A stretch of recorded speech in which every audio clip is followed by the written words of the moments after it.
आप बहुत दादा को सुनने के लिए पूरा भारत उतरना होता है।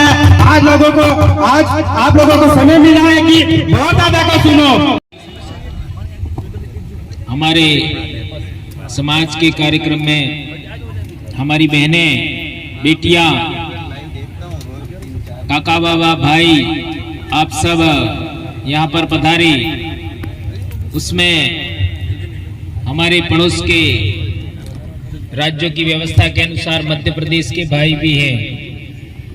जिलों की व्यवस्था के अनुसार हमारे पड़ोसी जिले उदयपुर से भी भाई हैं, प्रतापगढ़ से भी भाई हैं, हम डूंगरपुर से तो है ही हैं, 12 से भी हैं, गुना से भी।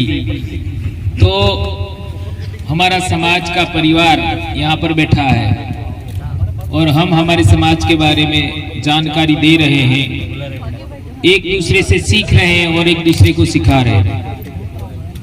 दोस्तों, हम लोग एक 8-10 साल हो गया, 2015 से लगातार हम लोग काम कर रहे हैं, लेकिन उससे पहले से भी हम लोग काम कर रहे हैं। छाणी मंगरी पर 2010 से हमने काम शुरू किया था। सरकार की नींद खुल रही है और अभी वहां पैनोरमा भी बन रहा है। और मानगढ़ पर मूर्ति लगा दिया, गोविंद गुरु का गुरु दयानंद सरस्वती था, अब राजूगर महाराज गुरु थे, ऐसा करके वहां दूसरी मूर्ति लगने वाली है। इतिहास बदल रहा है, ये बहुत बड़ी बात है। तो हमारे अपने बारे में दूसरा क्यों बोलेगा, ये बात अच्छे तरीके से समझना जरूरी है। हमारे अपने बारे में दूसरा क्यों बोलेगा? हमने आज तक क्या सोचा, समस्या हमारी है, समाधान कोई दूसरा करे। समस्या हमारी है, समाधान कोई दूसरा करे। इसी वजह से ये समस्या हमारे सामने इतनी विकराल हो गई है कि आज हम हमारे पूर्वजों की जमीन से उखाड़े जा रहे हैं। अभी हमारे बहन बता रही थी, बबीता जी, कि ये जमीन किसकी है? तो कई लोग कहते हैं मेरी है, लेकिन यह हकीकत नहीं है। यह जमीन हमारे पूर्वजों की है। तो यदि यहां पर यह जमीन, इतना सारा जमीन, इतना गांवों की जमीन किसी कंपनी को दिया जा रहा है, और हमारे देश में होता ही ऐसा ही है, पहले सरकारी कंपनी लगाते हैं और फिर सरकारी कंपनी बेच देते उद्योगपति को। तो वो जमीन हमारे पूर्वजों की थी और उस जमीन को अभी अधिग्रहण किया गया है, और वो जमीन बेचने का काम, अधिग्रहण करवाने का काम, समाज हित में अधिग्रहण करवाने का काम किसी ने तो किया होगा। जब जमीन हमारी है, हमारे गांव की है, आदिवासियों की है, तो फिर जा कैसे रही है? सहमति किसने दिया? कलेक्टर गांव में आता है, गांव वालों से सहमति लेता है। यह संविधान का प्रावधान है, सुप्रीम कोर्ट का प्रावधान है। तो ये सहमति दी किसने? ये बड़ा सवाल है। तो ये सहमति आपके सरपंचों ने दी, ये सहमति आपके विधायकों ने दी, ये सहमति आपके सांसदों ने दी। ये कोई माई का लाल कहे कि ये मैंने बातें बोली वो गलत है, आ जाओ मेरे सामने, में बहस करने के लिए तैयार हूं। इस राजस्थान के शेड्यूल एरिया के अंदर यदि किसी कंपनी के पास जमीन गई है, यदि किसी ने हमारे आदिवासियों को उजाड़ा है, विस्थापित किया है, तो केवल सरपंच, विधायक और सांसद ही जिम्मेदार है, इसके अलावा कोई जिम्मेदार नहीं है। ये बात हमें समझना पड़ेगा। सरपंचों ने क्या सोचा कि हमको थोड़ा सा लाभ मिल जाए, मंत्री हमारी बात मान ले, हमारा कुछ और अच्छा हो जाए, या गैर आदिवासी हमको वोट दे दे। सरपंच सबसे ज्यादा आदिवासी वोटों के लिए आपका परेशान नहीं है, क्योंकि आदिवासियों को वोट तो थोड़ा सा खंबो ने एक में बूटी में काम थी जाए बटकी, क्योंकि हमने इसका महत्व नहीं समझा, इस वजह से वो समझता है। लेकिन नॉन ट्राइबल है उसकी बात मानना जरूरी है, और नॉन ट्राइबल के लिए सबसे कीमती वस्तु है जमीन। वे जमीन का अधिकार चाहते हैं, और हमने कभी भी इस चीज का वैल्यू नहीं समझा। हमने आज तक मत का महत्व नहीं समझा। 1932 में जो षड्यंत्र रचा गया, मैं पिछले 2015 से इसको सिखा रहा हूं, आज 7-8 साल होने आए। जो षड्यंत्र 1932 में रचा गया, तब देश आजाद नहीं हुआ था, तब संविधान लागू नहीं हुआ था, बना भी नहीं था। उस समय षड्यंत्र रचा गया, और वो षड्यंत्र क्या था? वो षड्यंत्र ये था कि हमारे देश के अंदर अभी जो डेमोक्रेसी आने वाली है, उसमें सभी वयस्क लोगों को वोट देने का अधिकार होगा। ये पहले इंग्लैंड में भी नहीं था, ब्रिटेन के अंदर नहीं था। वहां ये व्यवस्था बनने लगी तो उन लोगों ने सोचा, उस जमाने के लोगों ने, कि ये व्यवस्था देर सवेर भारत में आने वाली है।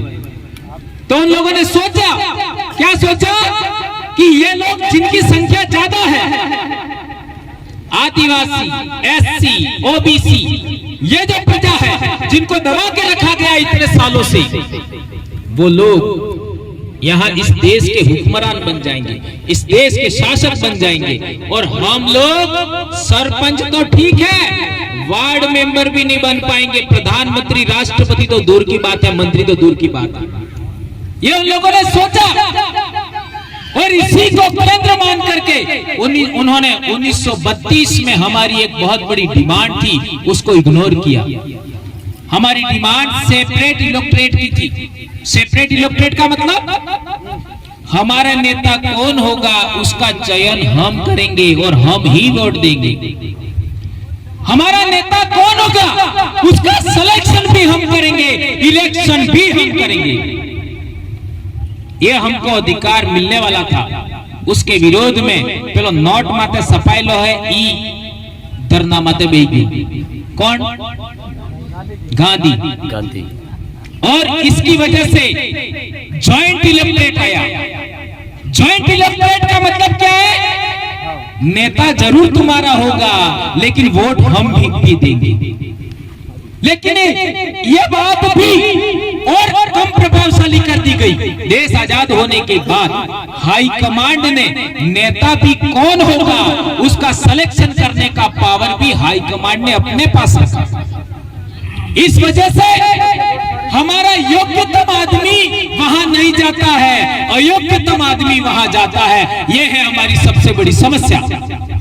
इसी वजह से जल, जंगल, जमीन से संबंधित तमाम आदिवासियों की समस्या, पूरे देश के आदिवासियों की समस्या का मूल कारण यही है। ये थोड़ा माइक भी, पूरे देश के आदिवासियों का संविधान में जितने अधिकार हैं, संविधान के जितने प्रावधान हैं, सुप्रीम कोर्ट के जितने जजमेंट हैं, जितने भी प्रावधान हैं, वो सब लागू नहीं हुए। उसका एकमात्र कारण है हमारे जनप्रतिनिधि, और कोई कारण नहीं पूरे देश में। चूंकि सहमति हमको देनी पड़ती है जल, जंगल, जमीन के लिए। ये जमीन अधिग्रहण करना है, यहाँ पानी दूसरी जगह ले जाना है, ये जंगल काटना है, उसकी सहमति हमको देनी पड़ती है। हमको का मतलब हमारी ग्राम सभा का अध्यक्ष, उसको सहमति देना पड़ता है। जब उसको सहमति देना पड़ता है तो ग्राम सभा का जो सहमति के लिए जो दूसरा आदमी आगे गया है ग्राम सभा की सहमति से, जैसे ये सामने वाला गांव कौन सा है? बारी। इधर कौन सा गांव है? आड़ीबीट। इधर कौन सा गांव है? नापला। अनोड़े डेरी। ये उदाहरण है ना, इधर ये, इधर ये, इधर ये, इधर ये। अब इतनी ग्राम सभा से सहमति लेना पड़ता कि ये जमीन हम लेक नहीं ले। बारी वालों से भी सहमति लेना पड़ता, डेयरी वालों से लेना पड़ता, इधर नापलान एक आड़ीबीट है ना, 4 गांवों से सहमति लेना पड़ता। तो 4 गांवों के लोगों ने किसी को अपनी इच्छा का दान किया है। समझो, बहुत गंभीर बात कह रहा हूं। अपनी इच्छा का दान किया कि मेरी इच्छा तेरे को देता हूं।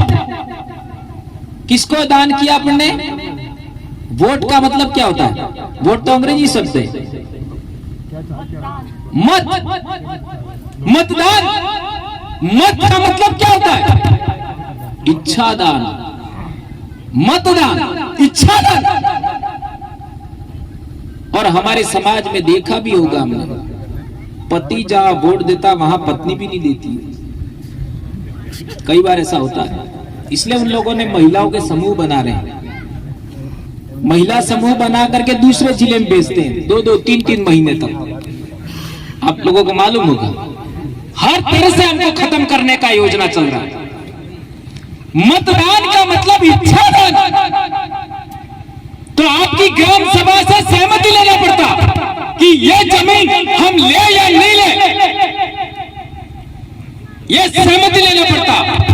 तो आपने वोट दे करके अपनी इच्छा उसको ट्रांसफर की। किसको ट्रांसफर की? सरपंच को ट्रांसफर की, आपके पंचायत समिति सदस्य को ट्रांसफर की, आपके जिला परिषद सदस्य को ट्रांसफर की, आपके विधायक को ट्रांसफर की, आपके सांसद को आपने अपनी इच्छा का दान किया और उसने आपकी इच्छा का मिसयूज किया। उसने आपकी इच्छाओं का, आपका क्या कहते हैं, आपकी सहमति ले करके आपकी जमीन ले ली। यह हुआ है बहुत बड़ी समस्या। संविधान क्या बोलता है?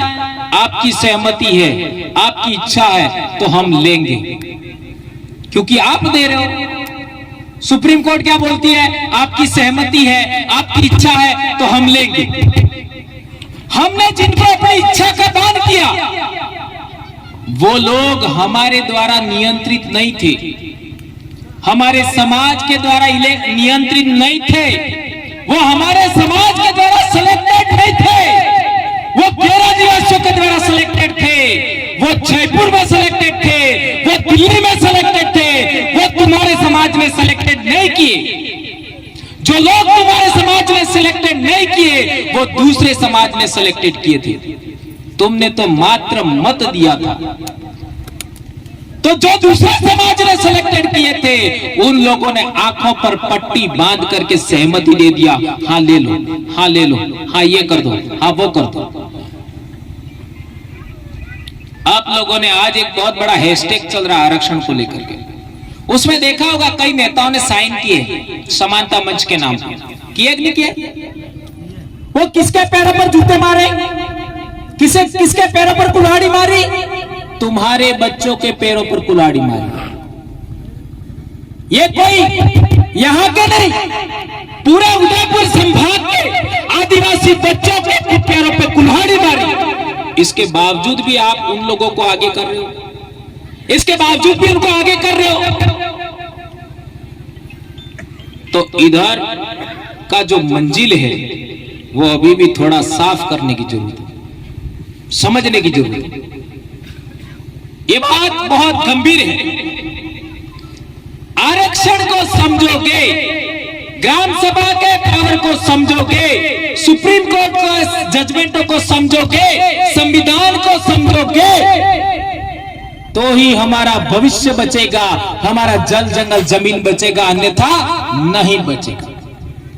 और ये सब समझने के लिए एक और गंभीर बात है। मैं कहता हूं कि आदिवासी को बचाना है तो आदिवासियों को जोड़ना जरूरी है, आदिवासी एकता जरूरी है। हर काम के लिए आदिवासी एकता जरूरी है। और आदिवासी एकता एक ही चीज से आ सकती है, सिंगल। आदिवासी एकता एक ही चीज से आ सकती है, इसके अलावा कोई तरीका नहीं है। क्योंकि रतलाम में जाओ, इतिहास थोड़ा सा आपका पहनावा बदल जाता है, बोली बदल जाती है। गुजरात में जाओ, पहनावा बदल जाता है, बोली बदल जाती है। हमारे डूंगरपुर में आओ, हमारी थोड़ी व्यवस्था अलग होगी, पहनावा अलग होगा, थोड़ा बोली अलग होगा, लेकिन मूल बात, मूल सोच, मूल परंपराएं, मूल संस्कृति एक है, एक है, एक जैसी है। अपना वांगो की नहीं कहीं, वांगो की नहीं कहीं, नाले वांगो कहीं। अभी हम तेलंगाना गए थे, तेलंगाना में भी नाले, नाले को वांगोस कहीं। बोलो यहां से वहां अपने नानो खेतर में हो कहीं डाबरी, उड़ीसा तक डाबरी बोलते।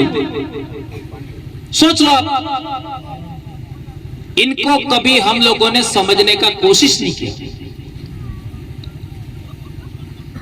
तो सारी समस्याओं का जड़ आदिवासी अनेकता है, और आदिवासी अनेकता का मूल कारण है राजनीतिक पार्टियां, संगठन और धर्म।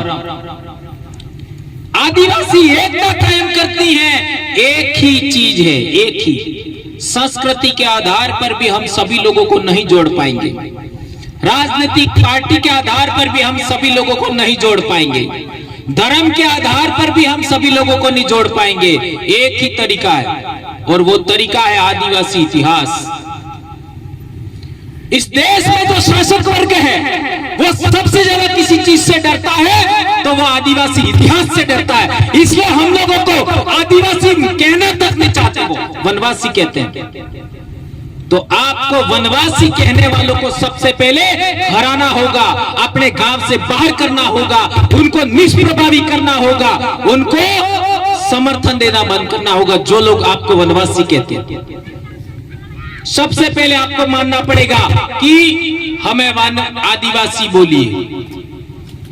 जब आप आदिवासी हो तो आपकी उपस्थिति में कोई न कोई विदेशी है, आदिवासी की उपस्थिति में कोई न कोई विदेशी है। ये मैं नहीं कह रहा हूं, वनवासी कल्याण परिषद की किताब लिखी है, उसमें वनवासी कल्याण परिषद के संस्थापक ने यह स्वयं लिखा है। ये किताब भी हमारे पास में, पहले हम किताबें लेके घूमते थे, अब इतना वजन लेके कौन घूमे। हमारे वीडियो में मिल सकता है ये बात है। तो मेरे कहने का मतलब यह है कि आदिवासियों का इतिहास जानना समझना होगा, इसके बाद ही आदिवासी एकता आ सकती है। आदिवासी एकता आएगी तभी आदिवासियों के जल जंगल जमीन बचेंगे, तभी आदिवासियों की संस्कृति बचेगी, हमारी पहचान बचेगी। अन्यथा ऐसे कैसे जमीनें जाने ही वाली है, जाने ही वाली है, जाने ही वाली है। और एक बड़ी बात, आप लोगों को अपनी आदतों में सुधार करना पड़ेगा।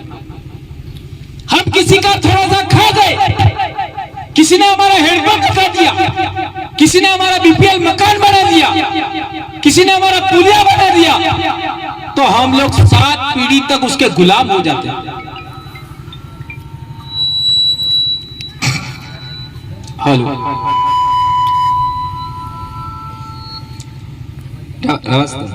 हो जाते हैं कैसे? अरे मारता है, आ काम करिए, आ मारे काका बाबा नो भाई है, आ मारा हगा वालो है, एम करीने आपने एने मोरी की दखल। आदिवासी समाज के लिए कौन लड़ रहा है, इसकी पहचान करना होगा। आदिवासी समाज के लिए मात्र लड़ना जरूरी नहीं है, आगे जाके बोलना भी पड़ेगा। कलेक्टर के सामने बात करनी पड़ेगी, मुख्यमंत्री से बात करनी पड़ेगी, राज्यपाल से बात करनी पड़ेगी, प्रधानमंत्री से बात करनी पड़ेगी, राष्ट्रपति से भी बात करनी पड़ेगी। इतना लंबा काम हम कर नहीं सकते। हमारी ट्राइबल एडवाइजरी काउंसिल तक तो हम लोग हमारे लोगों को भेज सकते हैं। पिछले कुछ समय पहले ट्राइबल एडवाइजरी काउंसिल का अध्यक्ष हमारा आदिवासी हुआ करता था, आज की तारीख में मुख्यमंत्री बना दिया। क्या मुख्यमंत्री आदिवासी के हक अधिकार के बारे में कितनी समझदारी रखता है? यदि रखता भी है तो संस्कृति के बारे में क्या जानता है, आदिवासियों की बोली के बारे में क्या जानता है? ये पूरे देश में समस्या खड़ी होगी आज की तारीख में कि आदिवासियों का ट्राइबल एडवाइजरी काउंसिल का अध्यक्ष मुख्यमंत्री बना दिया। ये भी काम हमारे नेताओं की वजह से हुआ, उनकी वजह से हुआ। हमने उनको इच्छादान दिया, उन्होंने अपनी इच्छादान मुख्यमंत्री को दे दी, ऐसा हुआ है। इसलिए आने वाले समय में इस जमीन के अंदर जितनी भी खनिज संपदा है, ये पानी है, ये वन है, ये जमीन है, इन सबको बचाना है तो हम लोगों को हमारा नेता भी हमको ही सिलेक्ट करके भेजना होगा, हमको ही इलेक्ट करके भेजना होगा। ये काम हमको करना होगा। और ये बोलने में तो अच्छा लगता है, सुनने में भी अच्छा लगता है, पर इतना आसान नहीं है। कैसे आसान नहीं है? ए બે કપ પાઈ દીધું તવે ભવરલાલજી હું કહેજુ તો તમે પેલો ઉડો કે એમ હેતર કહી ગઈ ઉડો સમજે थोड़ा सा प्रेम क्या दे दिया, थोड़ा सा तुम्हारा काम क्या कर दिया, तुम लोग समाज के भी विरोध में चले जाते हो। ऐसा मैं उदाहरण देता हूं, चित्तौड़ में हमारा राजा हुआ करता था, 2 भीलों ने बप्पा रावल को साथ दिया और भीलों का राज छीन लिया। ऐसा ऐसा हर बार होता है। मानगढ़ भी हुआ होगा तो किसी ने सपोर्ट किया होगा उन लोगों को। यह हमारे समाज का एक बहुत बड़ी खामी है कि हम अपने व्यक्तिगत फायदे के लिए, हम खुद के फायदे के लिए, निजी स्वार्थ के लिए, सामाजिक स्वार्थ को समाज के बर्बाद करने के लिए हमारा सामाजिक स्वार्थ को पीछे धकेल देते हैं, हमारा व्यक्तिगत स्वार्थ आगे हो जाता है। ये नहीं हुआ होता तो हमारे नेता आरक्षण के विरोध में नहीं जाते। 5-7 नेताओं ने, एक सांसद ने मिलकर के हमारे 30% आरक्षण मांग रहे थे, उनको 50% आरक्षण इन लोगों ने दे दिया। आज तक हम कुछ कर नहीं पा रहे, कुछ कर नहीं पा रहे। और पिछली भर्तियों में देखो 45% भी आरक्षण उनको नहीं दिया। कई सारी भर्तियों में तो 2-5 पद भी उनको नहीं दिए। इतना बड़ा हमारे समाज का नुकसान करवा दिया। ये किसने किया? आप लोग सोचोगे कांग्रेस ने किया, तो कांग्रेस अकेले ने नहीं किया है, बीजेपी ने भी किया है। तो आपको लगेगा कि कांग्रेस और बीजेपी के नेता ही खराब हैं। ये बात भी गलत है।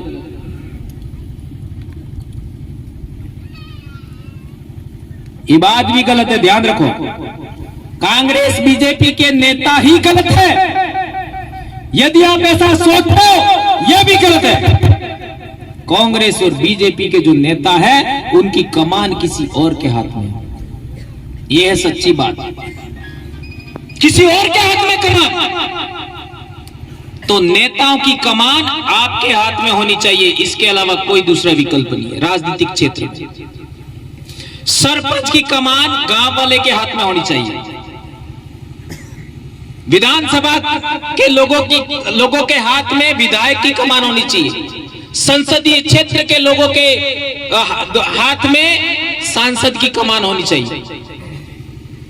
ये एक तरीका बचता है। सबसे बड़ी समस्या का एक तरीका, हमारे सामाजिक जागरण में हम राजनीतिक जागरण भी करते हैं, सांस्कृतिक जागरण भी करते हैं, ऐतिहासिक जागरण भी करते हैं, सामाजिक जागरण भी करते हैं, संवैधानिक जागरण भी करते हैं। लिखा हुआ देख सकते हो आप, संवैधानिक, भाषाई, सांस्कृतिक, धार्मिक, ऐतिहासिक, भौगोलिक जन जागरण। जब यह गांव हमारा था, इस गांव में कोई दूसरा आया नहीं था, यह जंगल हमारा था, तो ये जमीन सरकारी वाली बात कहां से आई? ये वन विभाग की जमीन है, ये बात कहां से आई? हमारे दिमाग में किसी ने डाला। किसने डाला? एक उदाहरण से समझाता हूं। आप किसी भी दुकान पर जाओ, बाल काटने वाले के पास जाओ तो वो आपको राम राम बोलेगा। बर्तन वाली दुकान पर बढ़िया के पास जाओ तो वो राम राम बोलेगा। किसी आपका लगन लिखने वाले के पास जाओगे तो वो भी राम राम बोलेगा। किसी मूछ वाले के पास जाओगे तो भी वो राम राम बोलेगा। बराबर है? लेकिन बढ़िया से बोलेगा तो क्या बोलेगा? जय जिनेंद्र। जय जिनेंद्र। आपको क्या बोलता है? राम राम। और वो लगन लिखने वाला है, वो अपने आदमी से बोलेगा, क्या बोलेगा? जय श्री कृष्ण। जय श्री कृष्ण। तुमको क्या बोल रहा है? राम राम। और मूछ वाला है, वो अपने समाज के साथ में बोलेगा तो क्या बोलेगा? जय माता दी खम्मादड़ी खमादड़ी, जय माता जी। तमन हो बोलेगा राम राम। ओबीसी भी राम राम। इसका मतलब हमने उनकी बातों को मान लिया कि वह बोल रहे तो चलो अपने बोली दो। पर कभी सोचा कि वो केवल हमको पकड़ा रहा है, वो क्यों नहीं बोलता? ये कभी सोचा? नहीं सोचा। आदिवासी परिवार के जागरण से पहले किसी भी आदमी ने यह बात नहीं सोची, किसी ने भी ये नहीं सोची कि नेता का सिलेक्शन भी हमको करना चाहिए। ये कभी किसी ने कहा नहीं था। ये हम पहले लोग हैं जो ये बात कहने वाले कि इलेक्शन ही नहीं, सिलेक्शन भी हमको करना चाहिए, क्योंकि उनके हाथ में कमांड है। ये 1932 में षड्यंत्र रचा गया और देश आजाद होने से बाद में 1950-56 के आसपास एक और षड्यंत्र हुआ कि सारे आदिवासी एक राज्य में रहेंगे, सारे आदिवासी एक जिले में रहेंगे, एक इलाके में रहेंगे, तो आदिवासी राज में आ जाएंगे। तो इन लोगों ने क्या किया? आदिवासियों का सघन इलाका था, 4 राज्यों में बांट दिया। मध्य प्रदेश, महाराष्ट्र, गुजरात, राजस्थान, 4 राज्यों में। और जिलों की बॉर्डर भी देखिए, जहां आदिवासी ज्यादा होगा वहां जिलों की बॉर्डर होगी। पंचायत का बॉर्डर देखो, पंचायत का, जहां 100% आदिवासी होगा वहीं पंचायत की बॉर्डर होगी। विकास देखो, इन लोगों ने सबसे पहले हमारे गांव के आसपास गैर आदिवासी का गांव था, वहीं सबसे पहले लाइट आई, वहीं सबसे पहले सड़क आई, वहीं सबसे पहले स्कूल आई, वहीं सबसे पहले दवाखाना आया। और आज तक हमारे पास में सड़कें नहीं आई, आज तक हमारे गांव में दवाखाना नहीं आया। आदिवासी के नाम पर देश में बजट बनता है।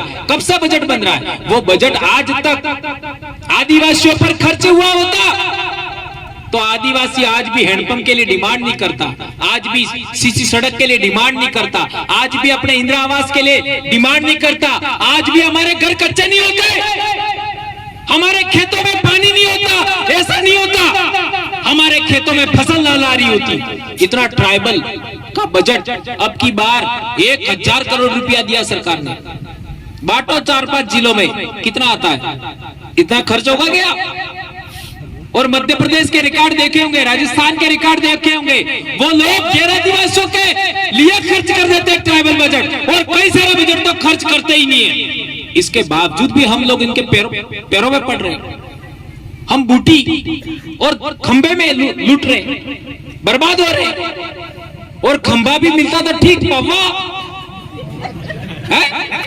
अरे शर्म करो, तुम कौन हो ये जानो, तुम किसकी संतान हो, तुम किसके बच्चे हो जानो, ये समझने की जरूरत है। तुम इस धरती के मालिक हो, तुम पहले वंशज हो, तुम कहीं से बाहर से नहीं आए। वो दूसरे लोग तुम पर राज कर रहे हैं, तुम्हारे नेताओं को चला रहे, वो बाहर से आए हैं, तुम लोग बाहर से नहीं आए हो। ये बात समझना होगा हमें, ये ध्यान रखो। इसलिए आज जितने लोग सुन रहे हो, इस वीडियो के माध्यम से जितने लोग सुनेंगे, कसम खाओ, सौगंध खाओ, अपने बाप की, अपने बाप दादाओं की कसम खाओ कि हमारे पूर्वजों की जमीन जिन नेताओं ने बिकवाई है, हमारे आने वाली पीढ़ी की जमीन बिकवाई है, और उन्होंने नका खोदता है ये काले वोट केवला में, ये शपथ के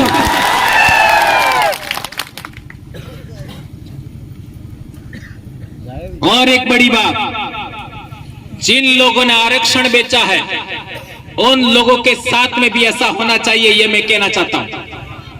आरक्षण और जमीन, ये दोनों चीजों के जो लोग विरोधी हैं, जो नेता नहीं बोले आरक्षण के समर्थन में, जो नेता जमीन के समर्थन में नहीं बोले, उसको आज के बाद कभी वोट नहीं देना। इस जाजम से ये प्रण लेके जाओ, ये बात मैं कहना चाहता हूं मेरे भाइयों। ध्यान रखो, हम लोग इतिहास के मामले में जो जागरण कर रहे हैं उसका भी कारण वही है। हम लोग बिल प्रदेश की बात करते हैं, उसका भी कारण वही है। हम लोग राजनीति पर बोलते हैं, उसका भी कारण वही है, सारी समस्याओं का जड़ अंत में नेता पर आके रुक जाता है। इसलिए उन लोगों ने नेता अपने कंट्रोल में रखे। इसलिए नेताओं को आजाद करना है, सरपंच को आजाद करना है, पंचायत समिति सदस्य को आजाद करना है, जिला परिषद सदस्य को आजाद करना है, प्रधान को आजाद करना है, जिला प्रमुख को आजाद करना है, एमएलए को आजाद करना है, सांसद को आजाद करना है। तो जाजम पर नेता तय होना चाहिए, ये बात हमें सोचनी चाहिए, ये प्रण करना चाहिए। और तुम यदि तुम्हारे बाप की मां की असली संतान हो तो आज के बाद इसका पालन करोगे, ये बात मैं कहना चाहता हूं। और कभी जो दारू दे ले लो, जो बोकड़ा कुकड़ा देवे ले लो, जो पैसा देवे ले लो, जो कपड़ा लेवे दे ले लो, जो गाड़ी लेवे देवे ले लो, क्योंकि वो उसकी नहीं है, पैसा हमारा था, हमारे पैसे से वो दे रहा है, ले लो, लेकिन वोट मत दो। क्या ये बात करोगे आप लोग? ये करना है। एक महत्वपूर्ण बात, ये जो आपका कुशलगढ़ से लगा करके ये जो पट्टी है, कुशलगढ़ से ये पूरी पट्टी प्रतापगढ़ होते हुए ठेठ निम्बाड़ा तक, ये जो पूरी पट्टी है धन धान्य से भरपूर है, लेकिन यह पानी नहीं है। नीचे बहुत सारा संपत्ति है, खनिज संपदा, इसी वजह से यह हाईवे निकला है और ये ट्रेन भी इसी वजह से यहाँ आ रही है। और ट्रेन अब तक आ गई होती, लेकिन ये जमीन का मामला नहीं सुलटा, इसलिए ट्रेन नहीं आई। और अब जमीन का मामला सुलट गया है, आपकी जमीन ले ली गई है, अब ट्रेन भी आएगी। ये रोड बन ही रहा है और ये कॉरिडोर बन रहा है रतलाम में। ये सब चीजें इस इलाके के आदिवासियों को बर्बाद कर देगी, ये ध्यान रखो। इसलिए इस पूरी पट्टी के अंदर बर्बादी का आज की तारीख में आपका तांडव मचा रखा है इन लोगों ने। और जो आस पड़ोस के दूसरे लोग हैं वो इसका साथ नहीं दे रहे, न रतलाम वालों को साथ दे रहे, न प्रतापगढ़ वालों को साथ दे रहे, न आपका साथ दे रहे। उनका भी नंबर लगने वाला है। जो लोग देख रहे हैं आपका साथ नहीं दे रहे, उनका भी नंबर लगेगा। इसलिए मैं कहना चाहता हूं कि ये जो घटना हमारे लिए घटी है वो बहुत सारी नुकसानदेह है, लेकिन हमारा सामाजिक जागरण, हमारा समाज का एकता कायम करने में समय लग रहा है। एक दिन ऐसा भी आएगा कि ये आदिवासियों की कंपनी बनेगी और ये जो कंपनी लग रही है वो हमारे नाम होगी। ऐसा भी दिन आ सकता है यदि हम इच्छा रखें। ये जो माही का प्रोजेक्ट है आपका सीमेंट का, वो भी कल हमारा हो सकता है, बशर्ते हम हमारी सामाजिक एकता कायम कर लें। हमारे समाज में जो जरूरतें हैं, पहली जरूरत हमारे समाज के बीच में आदतों में सुधार करने की है। और आदतों में सुधार करने की ये सबसे पहले मैं कहना चाहूंगा, हम खा पी करके किसी को वोट देते हैं, ये सबसे पहले बदलना होगा, नंबर एक। दूसरी बात, यदि आपको पीना भी है तो रात को पीना होगा, दिन को किसी भी सूरत में नहीं पीना। और किसी को गुस्सा होकर के, आदिवासी कार्यकर्ताओं को एक बात और ध्यान रखनी है, वो गुस्सा नहीं होना है, गुस्से को मारना सीखना होगा। एक आदमी गुस्सा होकर के कोई गलती कर देता है, कई लोगों का नुकसान हो जाता है, कई कार्यकर्ताओं का नुकसान हो जाता है। हम बार बार इसे कह रहे हैं, किसी भी आदमी को गुस्सा नहीं होना है, किसी को जल्दबाजी नहीं करनी है। काम जेम थाएगा एमएस थाएगा, जमीन जाती रही, जमीन काल तमार पाहे पासी आएगा, पाल पासी आएगा, गारंटी आलो मो। पण आ कालिया एक करवा है तो करते मोटो काम है, ये काम करवा में मारो हाथ आलतो। कल हम रह नहीं रहे, ये जो आने वाली पीढ़ी है, ये मेरी आवाज है, उसी के बलबूते ये आने वाली पीढ़ी, ये जो तुम्हारी जमीन लई रहे जाए व्याज सहित तुम्हें फायदो मिलेगा, ही तुम्हें याद रखो। लेकिन ये आदिवासी एकता स्थापित करने का जो काम चल रहा है आदिवासी परिवार के माध्यम से, उसको आगे बढ़ाना। तारो मारो मो मोरी थई जो तो वहां रही जा, मारू सिलेक्शन थई जाए, मो नेता बनी जो, इसके जासे में मत आना। आप लोगों की सहमति से, जो सबकी इच्छाओं से जो सेलेक्ट होगे, इसी को आगे करना।